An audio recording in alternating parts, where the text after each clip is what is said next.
Estamos começando aqui pela tvcristiuma.com mais um Conversa aqui bancada. E o programa de hoje é especial, super especial. Vocês vão dizer não, mas a cada programa, a cada abertura que eu faço, estou fazendo um programa especial. Mas esses vocês vão ver, vão perceber que é um programa diferente. Porque eu não estou na base, eu não estou no estúdio da TV. Eu estou em viagem, estou aqui em Santos fazendo esse material e resgatando uma história importante, bonita e vencedora do Criciúma Esporte Clube. Eu tenho comigo aqui um convidado que, depois de muito tempo, consegui descobrir há cerca de 2 anos. Ficamos mantendo contato nesse tempo. Ele teve também vários amigos em Criciúma conversando, mantendo o seu relacionamento depois daquela descoberta. E hoje viemos aqui para um hotel em Santos. Vocês estão percebendo que o cenário é completamente diferente, não poderia ser de outra forma. Não temos mais aquele recurso do cenário da conversa da arquibancada, porque é uma situação informal, como informal sempre foi todos os programas que eu fiz com conversa da arquibancada. E esse personagem que está comigo hoje aqui, já participou também na extinta RCE, vocês se lembram? Quando era ídolo do Criciúma e um dos principais jogadores na retomada do Criciúma, na supremacia do futebol de Santa Catarina. Lá pelos anos de 86, o Criciúma foi campeão pela primeira vez. E um dos pilares daquela conquista está comigo hoje aqui. Estou falando do Carlos Rachedi, com quem eu terei o prazer de conversar a partir de agora. Prazer em recebê-lo aqui na tvcristiuma.com, Rachedi. É um prazer enorme estar aí de volta depois de tanto tempo, né? Eu que saí de Criciúma em 89 e vim para Santos, né? Fazem quase 30 anos eu estou aí de volta, estou bem vivo, né? Estou presente, estou à disposição para qualquer pergunta que for. E o Rachedi fala e fez questão de dizer que está bem vivo, porque correu uma história em Criciúma que ele tinha morrido, né? Porque desapareceu, ninguém mais sabia do Rachedi. Mas felizmente está aqui, vivo da Silva, está com a sua esposa que está nos acompanhando aqui também, e é um personagem da história do futebol do Criciúma. Rachedi, vamos falar um pouco da trajetória. Quando tu saiu do Criciúma em 89, tu continuou no futebol? Continuei, eu fui para o Rio de Janeiro, fui contratado pelo Bangu, mas antes eu tinha passado pelo América do Rio de Janeiro, fiz lá uns 2 amistosos, acabei não ficando, fui para o Bangu, fiquei 6 meses no time lá do Castor e eu me dei bem, fiquei lá 6 meses. E de lá para cá, assim, no caso da sequência do futebol, eu fui passando por vários times, né? Até chegar a encerrar minha carreira com 33 anos de idade. Eu encerrei a carreira em 95 para 96, mais ou menos. Qual é a tua idade hoje? Eu tenho 54 anos, eu sou de 61. Tenho 54 anos. Depois que tu parou com o futebol, tu arrumou uma atividade profissional. O que é que tu fez durante esse tempo todo e está fazendo até agora? Eu fui convidado, né? Eu tive aqui na Portuguesa Santista, fui convidado para me acompanhar os jogos, tudo, mas a partir do momento que eu encerrei minha carreira como atleta profissional, eu resolvi não ficar mais no futebol. Eu tenho muitos colegas, muitos amigos tal, no futebol, mas eu resolvi não ficar mais no futebol, porque quando eu jogava, eu sabia até onde eu podia chegar. E você, para comandar, é muito diferente. As pessoas hoje, principalmente os adolescentes, a garotada que está subindo, tudo, é muito difícil de lidar com esses jogadores. Então eu achei melhor encerrar minha carreira, né, como atleta profissional, e vim para Santos cuidar de dar sequência no término da minha vida. Eu digo no término da minha vida porque eu parei de jogar futebol e aí, pela amizade que eu tenho aqui em Santos, eu acabei ficando em alguns trabalhos, né, que eu consegui com pessoas que eu fiz amizade, né, que eu tenho amizade até hoje, e estou até hoje com essas pessoas. Você é natural daqui? Eu sou natural de Franca. Franca? Franca, interior de São Paulo. Perto da terra ali, estamos perto, vizinhos. futebol, depois de uma carreira, e teve uma carreira vitoriosa, principalmente lá em Criciúma, quando para, qual é o sentimento dessa parada e sair do holofote, e sair da mídia e não ser mais o ídolo que foi até então? Eu parei, mas a minha intenção era continuar em Criciúma, porque eu fiz muitas amizades lá, nesses 3, 4 anos que eu permaneci, fui ídolo, e graças a Deus eu tive a participação junto com os demais jogadores, o primeiro título do Criciúma na época, depois de 17 anos, porque era comerciário, e eu tive a felicidade, eu esperava permanecer lá, tanto é que quando ainda eu estava em atividade no Criciúma, houve comentários para mim ser vereador da cidade, e eu achei que ainda eu podia dar uma contribuição muito grande no futebol e deixar esse lado para o término quando eu encerrasse a minha carreira. Mas eu encerrei a carreira aqui, próximo aqui de São Paulo, e eu resolvi não seguir como gerente de futebol, enfim. Quando eu encerrei a minha carreira, foi definitivamente para mim não mexer mais com futebol. Esquece, vai tomar de bolinha ainda. Não, jogar bola sim, eu fiz a cirurgia, como nós conversamos anteriormente, faz 1 ano e meio, mas jogar minha bolinha, tudo, lógico que não é como antigamente, né? Correr os 90 minutos hoje, mas na parte de amizade, acaba, a gente faz um churrasquinho, tudo, é tipo uma confraternização. Qual foi o ponto mais alto que mais te marcou na sua passagem por Criciúma?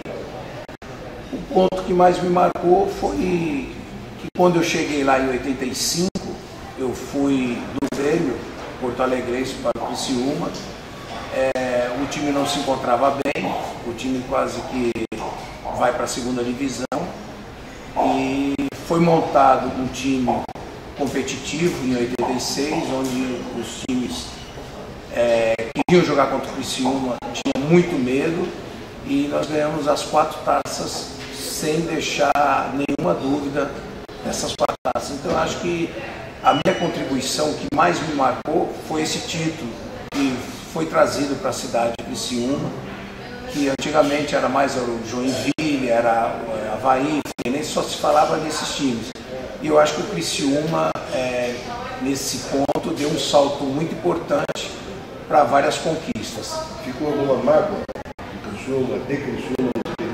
Não, a mágoa não. Eu acho que o único ressentimento que eu tive, assim, por tudo que eu fiz no Criciúma, sabe, eu só fiquei chateado na época que o treinador era o Zé Carlos, e ele acabou me tirando numa partida. Eu achei que eu não devia sair, e a minha mágoa foi que a diretoria, na época, abraçou esse lado para o treinador e jamais quis escutar a minha versão.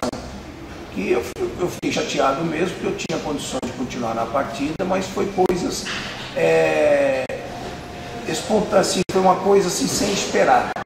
A minha saída, eu fiquei chateado, fiquei 1 semana fora, tudo. Quando eu voltei, a diretoria deu total apoio do treinador. Eu acho que tinha que escutar as 2 versões, principalmente por tudo aquilo que eu representei para o Criciúma até aquele momento.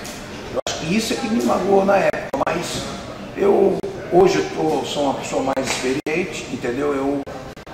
Eu espero que isso nunca mais aconteça com outros jogadores que passarem por lá, porque quando eu fui do Grêmio para o Criciúma, eu fui vendido. Então eu era patrimônio do Criciúma. Eu achei que eles estavam desvalorizando uma pedra preciosa que ainda estava lapidando, no caso ainda estava se formando no Criciúma, né? E eu achei que eles agiram, não de má fé, mas também sem pensar na minha versão. Eu acho que só isso me magoou na época. Hoje já esqueci. Mas houve algum atrito para chegar a esse ponto de ser substituído no jogo? Tinha um histórico? Não, eu sempre respeitei a opinião da comissão técnica, já fiquei no banco, nunca reclamei. Quando o Lira jogava, eu ficava no banco às vezes. vezes, nunca reclamei. Só que eu acho que eles tinham que escutar as duas versões. Eu, como patrimônio do Criciúma, eu acho que eles tinham que me valorizar mais, entendeu? E isso na época não foi feito, eles escutaram mais a versão do treinador. E depois disso eu tinha também um dinheiro, uma nota promissória para receber, fui receber depois de 4, 5 meses, sem correção, sem nada, mas o Criciúma me pagou tudo, eu não tenho nada que reclamar, sabe? Foram sempre perfeito, em dia, nunca atrasaram nada, né, a respeito de pagamento, eu não tenho que reclamar nada. Só ficou essa mágoa na época, né, porque eu era patrimônio. Eu acho que você sendo um patrimônio, você não pode desvalorizar. Você eu acho que na época... foi vendido depois disso? Não, eu fiquei afastado durante uns 5, 6 meses e o Criciúma acabou caindo um pouco no campeonato. Eu não me lembro se era Copa do Brasil, tudo.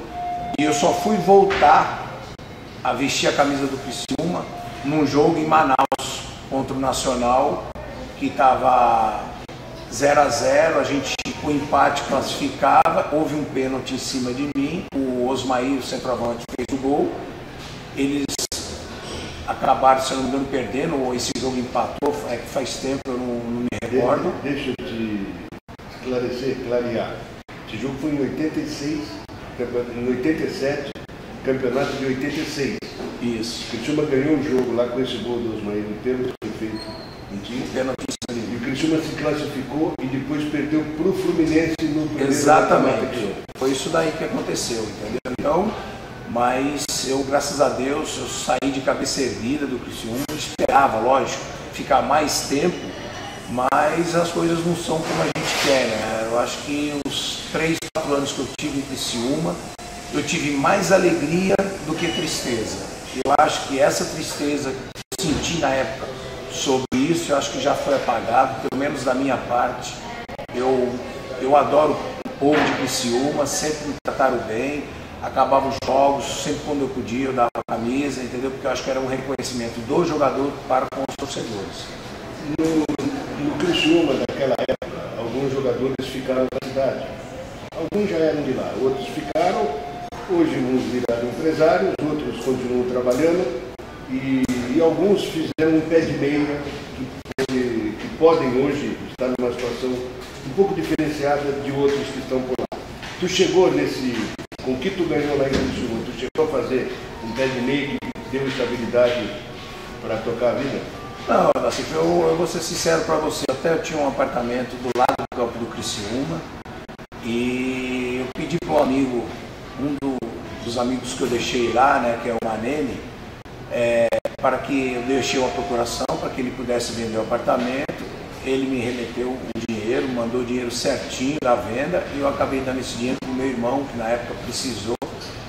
E o que eu consegui, realmente eu acabei dando para as pessoas da minha família, porque eu acho que hoje eu me encontro trabalhando com bastante saúde, entendeu? Eu acho que isso que é importante, você poder aproveitar. Ganhar dinheiro lá eu ganhei, mas não foi suficiente para que eu pudesse parar e ser empresário ou coisa parecida. O que eu ganhei, eu dei na época para o meu irmão, que estava numa situação difícil, eu fui ajudar realmente a minha família e, como sempre, ajudo, e acabei dando o dinheiro todinho do apartamento para o meu irmão. Perfeito. Como era o relacionamento teu e daquele grupo de jogadores com o presidente José Fernandes, que sempre teve aquele carinho de ser um ditador, de ser um Saddam? Como é que funcionava nesse relacionamento com você? O meu relacionamento com o presidente sempre foi de um atleta exemplar, assim, de falar muito pouco com o presidente, que eu procurava mais jogar, mostrar meu futebol dentro do campo e deixava a parte administrativa para a diretoria. Ele sempre foi, tanto é que uma vez a minha mãe foi tratar do meu contrato, né, da renovação do meu contrato, ele acabou gritando com a minha mãe, eu acabei ficando chateado na hora e tudo, mas você vê que acerto, né? Todo acerto de contrato, tudo sempre leva tempo, nunca é de uma hora para outra, de um dia para o outro. E houve esse probleminha lá, mas depois a gente contornou e eu acabei cedendo também uma parte, né? E para mim ficaria mais viável continuar em Criciúma, porque a minha relação era boa com a diretoria e com os jogadores também. O que ficou para trás que tu não fez, que tu te arrependeu? O que ficou para trás foi que eu esperava ficar mais tempo no Criciúma, porque eu acho que os 3, 4 anos que eu tive lá, eu dei muita glória, dei esse título, né, juntamente com os meus companheiros, mas eu esperava ficar mais uns 3, 4 anos lá. Só que não foi possível, eu acabei sendo emprestado para times do Rio de Janeiro e acabei nunca mais voltando para Criciúma. Tu foi emprestado, chegou a ser vendido para alguém? Não, foi só o contrato? Não, meu contrato sempre foi de empréstimo. Eu era emprestado para o Rio de Janeiro, fui emprestado, vim aqui para o interior de São Paulo também, sempre emprestado. Eu nunca fui vendido. A única parte que eu fui vendido foi quando eu saí do Grêmio em 85, que eu fui diretamente para o Criciúma. Aí eu fui negociado indefinitivamente. Perfeito. Nós vamos encerrar essa primeira parte, o primeiro bloco aqui do nosso Conversa da Arquibancada Especial de hoje com Carlos Rached, ex-jogador do Criciúma, campeão catarinense de 1986. A segunda parte vem daqui a pouco.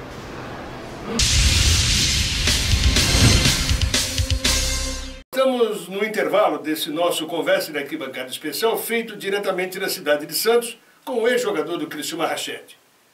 E tudo isso só foi possível em função do apoio que nós tivemos da Dorlitex, indústria de elástico, e também da Artisan Móveis e Decorações. Quero deixar aqui meu agradecimento pessoal ao Sr. Dorli, da Dorlitex, ao Edson Ávila, da Artisan, que viabilizaram esse projeto e nós pudemos estar em Santos para fazer esse material com o Rached. Agradecimento aos dois e na sequência vocês ficam com a segunda parte da entrevista que fiz com o Rached lá na cidade de Santos.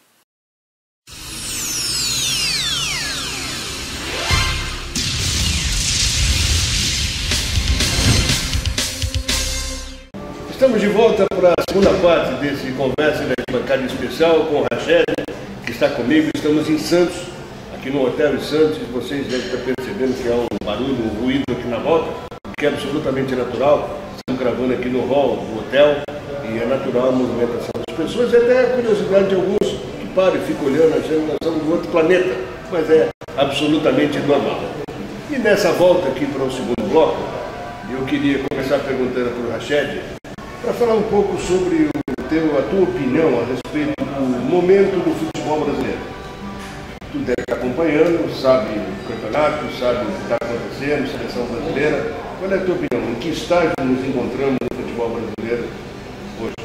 Eu acho, pelo que eu tenho visto aí, está muito atrasado. Eu acho que, não por aquela goleada que o Brasil levou, eu acho que tem que formar os jogadores, ter uma base durante 3, 4 anos, esses jogadores estarem jogando junto com os demais para que possa ter um entrosamento. O futebol brasileiro, eu tenho visto aí times que, se estivessem jogando regular, não precisava estar jogando 100%, mas se estivesse jogando regularmente, estava aí disputando o título, como é o time do Corinthians, entendeu? Eu acho que o futebol em si caiu muito. Os jogadores hoje, alguns estão tendo chance, né, de mostrar seus valores, mas o futebol melhorar, eu acho que falta muito. Eu acho que falta ter um trabalho de base, as equipes de base, desde o infantil, juvenil,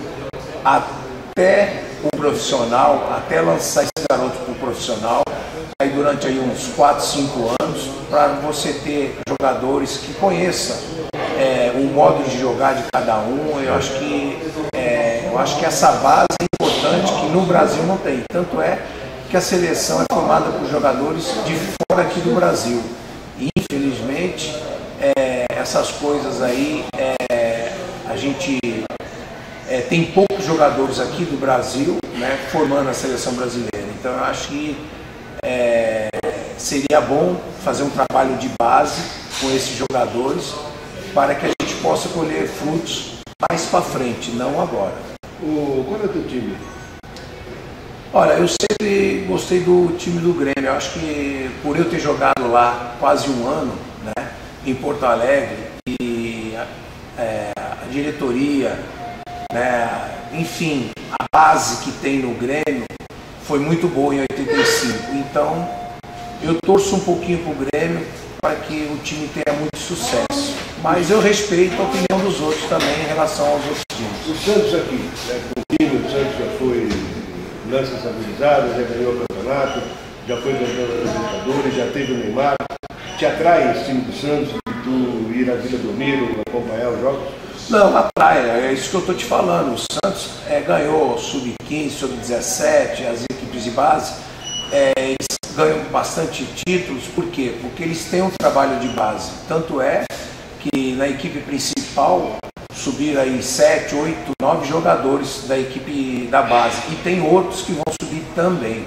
Então, esse trabalho é bem feito na equipe de base do Santos, por isso que o Santos tem colhido esses bons resultados. Tu vai a jogos do Santos? Vou, eu tenho ido a alguns jogos do Santos, entendeu? Vou lá assistir, né, os jogos, mas muito pouco. Eu não sou muito de ir nos jogos não, porque eu fico muito nervoso. Você assistindo, você fica imaginando, mesmo com 54 anos, tudo, né? Você, no meu caso, né? Se eu tivesse hoje, na minha época hoje, né? As coisas seriam bem diferentes, mas a gente não pode escolher. A minha fase já passou, eu sei disso, entendeu? Então a gente fica lá de fora torcendo, mas é bem mais difícil torcer do que jogar. Fala um pouco da vida. Como é que é morar em Santos? Santos é uma cidade das maiores do interior. Eu falo que Santos não é interior, que Santos é litoral, mas é uma das maiores cidades de São Paulo. E durante o tempo normal, a população alta, que triplica, quadriplica em feriados, em eventos e também durante o verão. Morando aqui, como é que funciona? Olha, eu estou morando aqui depois que eu parei de jogar. Eu acho a cidade maravilhosa, tem várias praias aqui, sabe? As pessoas são muito boas, tem muitas pessoas idosas que vêm para cá terminar a sua vida, mas dar continuidade na vida, né? Porque aqui é um lugar muito gostoso, é um lugar que você pode descansar, entendeu? Lógico, violência tem em todo lugar, mas Santos é litoral. Eu acho que eu nasci em Franca, mas praticamente eu morei aqui 52 anos aqui em Santos, né? Com os meus pais, tudo, e dificilmente eu vou deixar essa cidade por outra qualquer. Tua família toda aqui, os pais vivos ainda? Não, o meu pai faleceu em 85, né? E minha mãe faleceu em 2000. E hoje eu tenho 2 irmãos, né, que moram aqui em Santos, e uma irmã que mora em São Paulo também. Mas todos gostam aqui de Santos, todos os finais de semana, o pessoal desce, o turismo, tudo. O pessoal gosta muito aqui da cidade. Esse barulho que vocês ouviram, eu me lembro de um pontapé ali num cinzeiro de metal. Passou, ficou olhando para cá, não viu o cinzeiro, bateu com o pé ali. Aquilo que eu falei, o ruído do outro era absolutamente natural. Eu falava agora há pouco, Marcelo, de segurança. Ele está vivendo nesse país aqui, uma segurança plena. O fato de ser litoral, de atrair muitas pessoas, isso, na tua opinião, aumenta ainda mais o alvo da verdade? A insegurança sempre existe, Joacir, porque eu acho que nós estamos numa situação, não é só aqui em Santos, em todo local, eu acho que tem que ser tolerância zero. Eu acho que tudo que já foi feito, lei, tudo que eles fazem, eu acho que tem que ser tolerância zero. Eu acho que tem que ser com mais rigor, entendeu? Você vê aí pessoas destruindo famílias, às vezes por bobeira, por droga ou por outras coisas. Eu acho que tem que ser tolerância zero. Eu acho que tem que ser mais rígido. As pessoas que fazem o delito, no caso, comete algum tipo de crime, eu acho que tem que ser mais rígido para essas pessoas e a justiça prevalecer. Perfeito. Rachel, vamos voltar um pouco lá para Criciúma. Tu, na época em que jogou por ali, tu falou que é 61, tu jogou em Criciúma com 24, 24 anos. Para 24 anos. Tu foi muito assediado pelas mulheres em Criciúma? Desculpa a pergunta que eu vou fazer a esposa do Rachel. Não, foi o passado é passado. Eu acho que, sabe, realmente eu fui mesmo. Eu não vou negar que eu fui assediado por muitas mulheres em Criciúma, mas isso daí é porque eu era garotão. Antes de comprar algum imóvel, eu sempre pensei em comprar um carro, porque o garotão sempre jovem, quer mostrar o carro, tudo que conseguiu, né, com luta, né? Porque tudo aquilo que eu consegui foi com muita luta. E eu fui para Criciúma, eu consegui as coisas, tudo, e sempre tinha um acesso. Isso não era só comigo, era com mais jogadores, só que eu dei mais sorte do que eles porque eu era solteiro, os outros, a maioria era casado. Tá certo. Muito bem, isso aí é absolutamente natural e normal. Aquela época era uma época que a cidade vivia quase que em ebulição com o time de futebol. Estava em crescimento. E natural que atraía as atenções, isso é absolutamente natural. Queria, Rachel, para a gente ir finalizando, que tu mandasse um recado para o pessoal de Criciúma. Bem, todos de Criciúma eu tenho visto jogos aí, eu queria parabenizar toda a torcida em geral, criança, adulto, mulher, homem, senhoras, enfim, geral, porque eu tenho visto essa torcida, eu acho que essa torcida ajuda muito o time.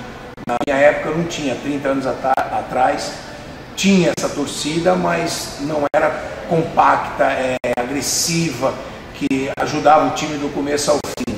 Então, o meu alô para o pessoal de Criciúma é agradecer o tempo que eu tive lá, entendeu? Tudo que eu fiz foi de coração, as pessoas sempre me receberam bem em Criciúma e tudo que eu fiz foi pelo Criciúma e pela cidade de Criciúma. As minhas glórias foram todas para eles e um outro erro que eu tive, algum deslize que eu tive, enfim, alguma derrota, alguma coisa, eu gostaria que o torcedor esquecesse, porque às vezes na derrota você consegue chegar a títulos e a vitórias, foi o que aconteceu. Então as derrotas eu peço para os torcedores esquecerem, né, algumas que teve, né, e as minhas glórias, tudo que eu consegui, eu agradeço ao povo de Criciúma. Tu está pensando, quando é que tu volta para Criciúma para passear, para levar a família, para conhecer a cidade e para conviver com os teus amigos? Eu pretendo o ano que vem. A princípio eu não posso te adiantar o mês correto, mas de certeza o ano que vem eu estou em Criciúma, pelo menos passar lá uns 15, 20 dias, né? Rever os amigos, ver as pessoas com quem eu deixei lá, né? Em Criciúma, e agradecer também novamente, né, todo o carinho, sabe, todo o apoio que eles me deram. Eu cheguei desconhecido e aos poucos eu virei uma pessoa conhecida graças ao meu talento dentro do campo e graças também à compreensão da torcida. Perfeito, eu vou deixar contigo, Rachel, um livro de publicação, não é atualizado, não tem a Copa de 2014, porque o lançamento foi antes da Copa. Mas esse livro aqui, ele foi o responsável pelo encontro que nós tivemos. Porque eu ia fazer o lançamento do livro e combinei com alguns ex-jogadores de seleção brasileira que viriam aqui a Santos para conversar, inclusive tentar levá-los a Criciúma no lançamento. Falei com o Pepe, falei com o Clodoaldo, e aí eu falei, já que eu estou aqui em Santos, eu vou atrás do Rachel, quem sabe eu acho. E aí pelo Santos, ali, por um historiador do Santos, eu consegui chegar até você e eu estou te passando esse livro aqui. Eu fico satisfeito, né, no caso, ser homenageado pelo seu livro, e é uma satisfação muito grande. A outra vez que você esteve aqui, graças a você, que o povo de Criciúma, né, ficou sabendo que eu estou bem, estou com saúde, e agora, pela segunda vez, você está levando talvez essa alegria, né, para os torcedores que há muito tempo estava esperando uma oportunidade de me ver. Eu acho que essa é a oportunidade que você está dando para eles. Eu acho que eles vão te agradecer eternamente. Obrigado, Rogério. Obrigado, eu agradeço a oportunidade. O programa Conversa de Arquibancada está encerrado, mas tem muito mais novidade aqui de Santos, que vocês vão ver na sequência. Não talvez amanhã ou depois, mas logo mais novidades aqui de Santos, quando estarei conversando com alguns ícones do futebol brasileiro. Um abraço a todos e até a próxima.